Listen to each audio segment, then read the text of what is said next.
গণভোটের রায় বাস্তবায়ন সহ জনদুর্ভোগ লাঘবের দাবিতে খুলনায় বিভাগীয় সমাবেশের আয়োজন করেছে 11 দলীয় ঐক্যজোট। খুলনা সার্কিট হাউস ময়দানে সমাবেশ চলছে। খুলনা বিভাগের 10টি জেলা ও বিভিন্ন উপজেলা থেকে 11 দলের নেতাকর্মী এবং সাধারণ মানুষ সমাবেশে যোগ দিয়েছেন।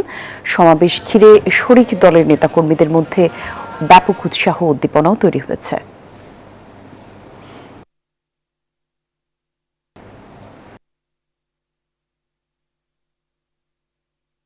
প্রতি সপ্তাহে সর্বোচ্চবার বিকাশ পেমেন্টে 50 জন হবেন পেমেন্ট চ্যাম্পিয়ন। জিতে নিন টিভি সহ আকর্ষণীয় সব প্রাইজ। দর্শক, খুলনায় সমাবেশের সরাসরি খবর আমরা জানতে চাই। খুলনা থেকে আমাদের সহকর্মী মাকসুদুর রহমান আমাদের সঙ্গে যোগ দিবেন। মাকসুদ, শুনতে পাচ্ছেন নিশ্চয়ই, একটু জানাবেন যে সমাবেশে এখনকার কি চিত্র দেখছেন, কি অবস্থা সেখানে?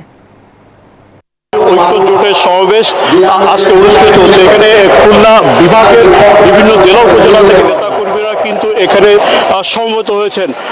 এই সমাবেশে আজকে জামাতের আমির প্রধান অতিথি হিসেবে বক্তব্য রাখবেন। আমরা যদি সমাবেশের স্থলে একটু চিত্রটা একটু দেখাতে চাই, ইতিমধ্যে কিন্তু সমাবেশের অনানুষ্ঠানিক কার্যক্রম শুরু হয়েছে। এটি 11 দলীয় ঐক্য জোটের সমাবেশ। এটা হচ্ছে যে গণভোটের রায় বাস্তবায়ন এবং যে দ্রব্যমূল্য ঊর্ধ্বগতি সহ যে আইন শৃঙ্খলার পরিস্থিতি অবনতি আছে, অর্থাৎ জনদুর্ভোগ লাঘবের জন্যই কিন্তু এই সমাবেশটি ডাকা হয়েছে। এখানে জামাত ইসলামের আমির বিরোধী দলীয় নেতা ডক্টর শফিকুর রহমান প্রধান অতিথি হিসেবে বক্তব্য রাখবেন এবং এখানে সভাপতিত্ব করবেন জামাতের সেক্রেটারি জেনারেল মিয়া গোলাম পরোয়ার।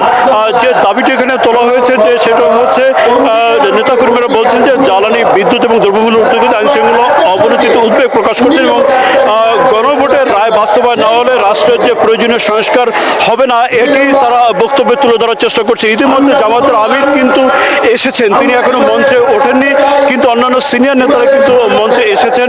একই সাথে জামাতের পাশাপাশি এনসিপির আহ্বায়ক নাহিদ ইসলাম আজকে এই সমাবেশে বক্তব্য রাখবেন। চলমান পরিস্থিতি এবং জনদুর্ভোগ ইস্যুতে এই সমাবেশ থেকে নতুন কোনো কর্মসূচি ঘোষণা হতে পারে, এমনটি কিন্তু নেতাকর্মীরা বলছেন।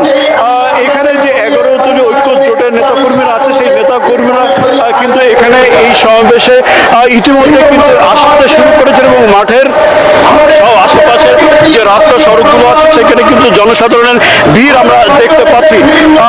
এখানে জামাতের আমির ডক্টর শফিকুর রহমানের বক্তব্য শোনার জন্য বিভিন্ন জেলা এবং উপজেলা পর্যায় থেকে বিভিন্ন নেতাকর্মীরা এখানে সমবেত হয়েছেন এবং এই সমাবেশ থেকে তারা আশা করছেন যে বড় ধরনের কোনো কর্মসূচি আসতে পারে।